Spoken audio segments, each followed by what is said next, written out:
Our story today is about how a kind act from years ago had devastating consequences. On March 2nd, 2018, at 4:45 a.m., the Travis County, Texas police received a distress call from a woman. She was hiding in a closet and reported hearing multiple gunshots in her home. Fearing the shooter was still inside, the dispatcher instructed her to stay hidden and wait for the police. By the time officers arrived, they had cordoned off the house. The woman hiding in the closet was local resident Corey Shaughnessy. She was in a state of panic, not fully understanding what had happened. In the kitchen, her husband, Theodore Shaughnessy, lay in a pool of his own blood. Let's explore this tragic story together. Theodore Shaughnessy was born on February 7, 1963, and was the youngest child in a large family in Arizona near Phoenix. From a young age, he loved fast cars and dreamed of sports cars. Theodore was fearless and sought thrills from adrenaline, but he was also known for his kindness, cheerfulness, and loyalty as a friend and son. At 20, Theodore met Corey Garman at a local arcade. They instantly bonded over their shared interests in jewelry and books. Their friendship quickly blossomed into love, and they got married in 1989. After their wedding, the Shaughnessy couple moved to Austin, Texas, where they made a new home for themselves. The Shaughnessy family launched their business, Gallery Jewelers, which quickly became a success. Corey had a deep passion for gemstones and fine art, working as an appraiser for the family business. Theodore was the charismatic face of the store. His ability to connect with people made him a natural at building relationships, which greatly benefited their business. Theodore's friendliness and energy drew people in, helping to secure the best deals and partnerships. The business flourished, and the family's fortune grew to an impressive $8 million. Despite their wealth, Theodore remained generous and kind, often buying food for the needy and making regular donations to charity. As the business continued to succeed, the Shaughnessy's bought a beautiful new home near their store. They seemed like the perfect couple, complementing each other perfectly. However, there was one thing missing: they didn't have children. In 2000, the Shaughnessy's decided to expand their family. They adopted a 16-month-old boy from an orphanage in Ukraine. The moment they saw him, they fell in love. They named him Nicholas. This adoption completed their family, bringing them immense joy and fulfillment. Nicholas grew up as an active and obedient child. He shared his father's love for animals and cars, often joining Ted at the racetrack. Father and son enjoyed sports car rides and spent time together walking in the park. In high school, Nicholas developed an interest in car dismantling and started his own small business with his parents' support. They helped him buy equipment and enlist the help of friends to get started. Nicholas met Jackie Edison, and they were instantly attracted to each other. However, when Nicholas introduced Jackie to his parents, they weren't impressed. Corey felt Jackie wasn't right for Nicholas, but despite this, the couple's relationship continued. Over time, Jackie managed to win their approval and started spending so much time at the Shaughnessy home that they eventually let her move in. In August 2017, Nicholas and Jackie moved out of his parents' house to start their own life in College Station. Nicholas went into day trading with financial support from his parents while Jackie attended school. Despite the move, Nicholas remained close to his family, making the 2-hour drive to Austin every weekend to visit them. Everything seemed to be going well, and there were no signs of trouble. On March 2nd, 2018, at 4:30 a.m., Ted and Corey were woken by their dogs barking loudly. This was not unusual, as the dogs often reacted to small animals on the property. Corey thought the noise would subside soon, but Ted decided to investigate. He grabbed his .40 caliber pistol and went to check the house. Corey went back to sleep but was jolted awake by a gunshot, followed by several more shots. Terrified, Corey grabbed her revolver from beside the bed and headed toward the kitchen to help Ted. On her way, she saw their beloved dog, Bart, shot and lying in the doorway. Suddenly, a dark figure appeared, and Corey, in a panic, fired all 6 bullets from her revolver toward the door. She then hid in a closet, fearing for her life, and managed to call emergency services. She reported a break-in, said she had shot one of the attackers, and heard moans coming from the room. While speaking with the dispatcher, the terrified Corey kept saying that she heard moaning but didn't know who was making the sounds. She wanted to check, but the dispatcher advised her to stay hidden and wait for the police. 15 minutes later, Corey was told that officers had arrived at the house. By this time, the moaning had stopped, and the house was eerily silent. Corey cautiously stepped out of the closet and went to the front door. As she passed through the kitchen, she saw her husband, Theodore, lying in a pool of blood, surrounded by shell casings. Overcome with fear, she reached the front door and opened it, but there was no one on the doorstep. The police had mistakenly gone to the wrong house due to an unusual street layout in the neighborhood. They were at a neighbor's house, trying to determine which side of the street the shots had come from. Once they realized their mistake, they rushed to the Shaughnessy home, where a shaken Corey waited for them. Her life was shattered, and she was at a loss as to what had happened. The police officers went inside to calm her down. Corey called her son, Nicholas, to report the attack. She and Jackie immediately headed for Austin and arrived at Theodore and Corey's home around 8 a.m. Theodore Shaughnessy, 55, was found dead, having been shot multiple times in the head, back, and thigh. The news shocked family, friends, and acquaintances who couldn't believe that such a brutal attack could happen to them. After the tragedy, Nicholas and Jackie stayed at the house with Corey to support her and help with the investigation. Law enforcement officers examined the crime scene and found shell casings from two different guns, a .40 and a .38 caliber, indicating that the shooting involved more than one weapon. There were no signs of forced entry, but an open window with its safety netting removed in a far bedroom drew attention. The forensic team found a fingerprint at this window, which was sent to the lab for analysis. Police also spoke to several neighbors about the Shaughnessy family and if they had noticed anything unusual. One neighbor mentioned that this wasn't the first time the Shaughnessy's home had been targeted, given their chain of jewelry stores. The police collected Corey's pajamas for examination and swabbed her hands for gunshot residue. From the start, Corey was upfront about firing her gun during the attack. The police began their investigation and quickly ruled out burglary because there was no forced entry and no valuables were stolen. Their focus shifted to the murder investigation. They found that all doors in the house were intact except for Nicholas Shaughnessy's room. The door to this room had been opened, and a firearm, a .40 caliber pistol, was missing from a dresser. Since the caliber matched one of the guns used in the attack, detectives suspected it was the weapon used to kill Ted. Nicholas, Jackie, and Corey all cooperated with the investigation. Corey allowed police to search her cell phone, and while Nicholas claimed he hadn't been in Austin for about a month, he and Jackie both agreed to answer questions at the station. The police aimed to gather as much information as possible about the family and the events of that day to track down the perpetrators. They were still unsure if the murder was a random attack, a botched robbery, or a targeted crime. No unidentified fingerprints were found at the scene, which led them to question if Corey, the sole surviving victim, could be a suspect. The fact that the shooters left Corey alive and stayed in the house for 17 minutes before the shooting, with nothing stolen, seemed suspicious. Assistant Prosecutor Amy Meredith, who reviewed the crime scene, was convinced that Ted Shaughnessy knew his attacker. She believed that the house was too large and dark for random burglars to navigate quickly. As a result, Corey Shaughnessy came under increasing suspicion, especially since she was the beneficiary of Ted's $1 million life insurance policy. Their home and business were also worth a significant amount. However, there was no concrete evidence against her. Nicholas Shaughnessy also drew suspicion. Even though he was over 100 miles away from the crime scene at the time of the attack, his behavior was concerning. Investigators found a particularly important detail during their questioning of him. Nicholas went straight to a wide-open side window on the first floor, the window to his own room.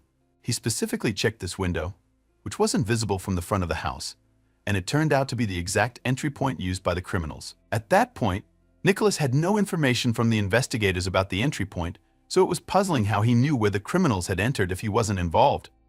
The investigation into Nicholas's financial situation revealed significant stress. He had been struggling financially for some time before the crime. He had borrowed $30,000 from his mother for his business and had recently received a reminder to repay the loan. He also owed a neighbor $2,600. These financial pressures suggested a possible motive. Things took a more serious turn when it was discovered that Nicholas was the sole beneficiary of a $2 million insurance payout if his parents passed away. This detail made Nicholas a prime suspect in the eyes of the police. Another concerning finding was Nicholas's phone, specifically an app that gave him access to his parents' alarm system. Corey had told the police that the alarm system was disabled that night because the family often chose not to arm it when they were home. However, the system's account history showed an activation of a window opening at 4:27 a.m., followed by a detection of broken glass about 17 minutes later. Another surprising find during the search of the home was Nicholas and Jackie's marriage certificate. It turned out they had secretly married in August 2017 and didn't reveal their marriage until after the murder. As police continued their investigation, they uncovered more evidence suggesting that Nick and Jackie were planning to kill his parents. Although Nicholas claimed he had been over 100 miles away from Austin at the time of the crime, phone records showed he had been in Austin just 2 days before Ted's murder, on February 28th. Investigators wondered if Nicholas had been in town making final preparations for the crime. Both Nicholas and Jackie's phones were examined, and it was discovered that several text messages had been deleted. On February 24th, Nicholas had texted Jackie saying he was working on it, and Jackie responded, "Do they want $50,000 or not? We can't afford to pay half that early." This raised red flags for the police. When the police searched Nicholas and Jackie's apartment, They were shocked by the number of cameras installed. The cameras showed that they were at home on the morning of the crime. They also found jewelry, ammunition, and guns in a safe. One box of ammunition matched the caliber of one of the murder weapons, and a .38 caliber pistol was missing 6 bullets. Nicholas had also asked Jackie to withdraw cash from their account, and she had withdrawn $1,000 just days before the crime. This raised further suspicions.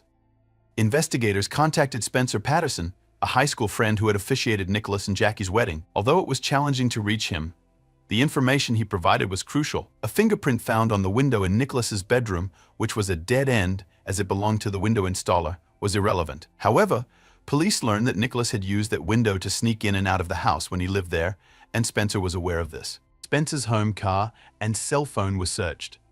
In his car, the police found a .38 caliber handgun, which was not one of the murder weapons. Spencer's cell phone showed he was at home on the morning of the crime, so he was ruled out as a suspect, but his testimony added to the suspicion against Nicholas. Spencer revealed that Nicholas had talked about getting $8 million when Ted and Corey were gone. Correspondence between Spencer and Nicholas showed that Nicholas had tried to hire him to kill the family and steal their belongings. On May 29, 2018, Nicholas Shaughnessy and Jackie Edison were arrested for criminal solicitation. Corey couldn't believe it. She thought the authorities were trying to frame her son. By then, Nicholas was working at his father's jewelry store. Corey still believed it was a mistake and demanded absolute proof of their involvement. 2 weeks after the arrest, Jackie was released on bail. Corey hired the best lawyer she could find for her son.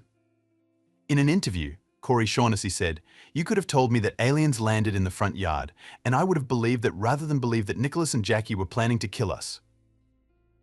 Corey had stood by Nick's side, convinced that maybe there was something involving money or illegal substances in College Station, or perhaps he had talked about his parents' jewelry business to the wrong person. She was willing to believe anything but that her son was plotting their murder. However, the police were confident that Nicholas and Jackie were behind the attack. The challenge was to determine who actually shot Ted Shaughnessy, which proved difficult as evidence had run dry, and the investigation was at a standstill. 4 months after the crime, Detective James Moore decided to review the surveillance video from Nicholas and Jackie's porch recorded just 2 days before the attack. For Corey, who had been struggling to maintain faith in her son, this was the breaking point. She realized with horror that she had been living with the very people who had planned to kill Ted and her.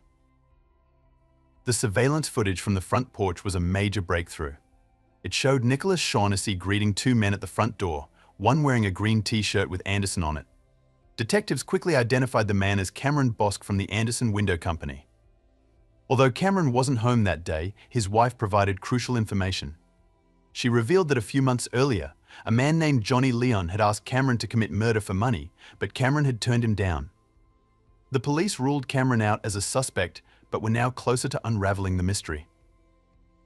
Johnny Leon was later brought in for questioning, where he admitted that Nicholas had tried to hire him for $100,000, but he refused. Johnny was arrested and confessed that he had traveled to Austin with Nicholas a few days before the crime. According to Johnny, they parked in front of the Shaughnessy house. Nicholas went to the house, returned, and said he couldn't get in.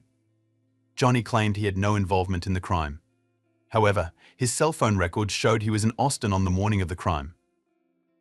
Johnny did not name the second shooter, but provided his cell phone number. This led the police to Aaron Smith, who claimed he had been with his girlfriend and had an alibi. His girlfriend said Aaron left her in a motel room that morning, took her car, and did not answer her calls. She also mentioned that Aaron had been carrying a .40 caliber handgun for several days. After the crime, the gun was recovered from a family member of Smith's. Aaron Smith was arrested, and the police discovered that both he and Johnny Leon had arrest records, including a previous arrest for dealing illegal substances. Nicholas Shaughnessy, Johnny Leon, and Aaron Smith were charged with capital murder. By spring 2021, Amy Meredith, the assistant district attorney, had left her position, and Jose Garza had taken over. His office offered a plea deal to avoid the death penalty, a lesser charge of murder with a 35-year sentence and the possibility of parole.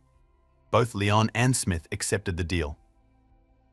Corey Shaughnessy wrote a letter to Nicholas, agreeing to the plea bargain, which would result in Nicholas serving 35 years with the possibility of parole. In April 2021, Nicholas accepted the plea deal. He could be released when he turns 36. At a hearing in April 2021, Nicholas Shaughnessy pleaded guilty and was sentenced to 35 years in prison, with eligibility for parole after serving 20 years of his sentence. Aaron Smith and Johnny Leon were sentenced to 35 years with the possibility of parole. Smith told police that after they shot Ted Shaughnessy, he heard gunshots and a woman crying from the bedroom. Smith claimed he begged Leon not to kill Corey and to leave quickly to avoid getting shot themselves. Nicholas sent letters to his mother, and Corey was finally able to see her son after he had been in prison for 2 years. Despite knowing a lot about the case, Corey remained unaware of who had used the .40 caliber gun, which had belonged to Ted. Nicholas eventually confessed that he had given his father's gun to Aaron Smith. This revelation made Corey come to terms with Nicholas's involvement. Corey struggled to accept that Nicholas and Jackie would have wanted to kill her and her husband. Jackie initially downplayed her involvement, claiming ignorance, but police knew she was lying due to deleted text messages revealing her knowledge. Jackie admitted to traveling with Nicholas to Austin, but insisted she never took his threats seriously. Jackie divorced Nicholas while he was in prison. In March 2022, her charge was reduced to conspiracy to commit a felony. By June 2023, Jackie pleaded guilty to attempted conspiracy to commit a felony. She received a suspended sentence, meaning she could plead guilty and receive probation. Jackie spent 120 days in jail and will be on probation for 10 years, with a requirement to spend 2 days in jail each year on the anniversary of Ted Shaughnessy's murder. Nicholas, in prison, stated that he wanted to impress Jackie and become rich. Ted Shaughnessy, a registered jeweler, and Corey Shaughnessy, a certified gemologist appraiser, could have shared a prosperous life with their adopted son. Instead, Nicholas, driven by greed, chose to end their lives. Nicholas remains incarcerated at the Clemens Unit in Brazoria, Texas. Aaron Smith serves his sentence at the LeBlanc Unit in Beaumont, and Johnny Leon is at the Barry B. Telford Unit in New Boston. This is a story of transformation and tragedy that society recognized too late. Sometimes, kindness comes at a staggering cost, and those we hold close can turn into the very ones who betray us. Ironically, the enthusiastic Shaughnessy family went to great lengths to bring their adopted son into their lives, only for that same son to betray them in the worst possible way. Nicholas Shaughnessy's actions illustrate a harsh truth: while money can be replaced, time cannot. Nicholas's regret and apologies from prison come too late for a family shattered by greed and betrayal. His mother, Corey Shaughnessy, has endured an unimaginable emotional journey, grappling with the reality that her own son orchestrated a plan to end her and her husband's lives for financial gain. Despite the horror, Corey still loves the son she once knew, the same young boy who once filled her life with joy and hope. But that boy is gone, and with him, the future she and Ted envisioned together. Now, Corey lives under an assumed name in another state, seeking solace and trying to rebuild her faith in humanity. The chilling thought lingers: the very individuals who plotted to kill you are living right under your roof. It's a stark reminder to be vigilant and discerning about those we trust. Take a good look around you. Thank you for watching. Subscribe to my channel for more shocking and thought-provoking stories ahead.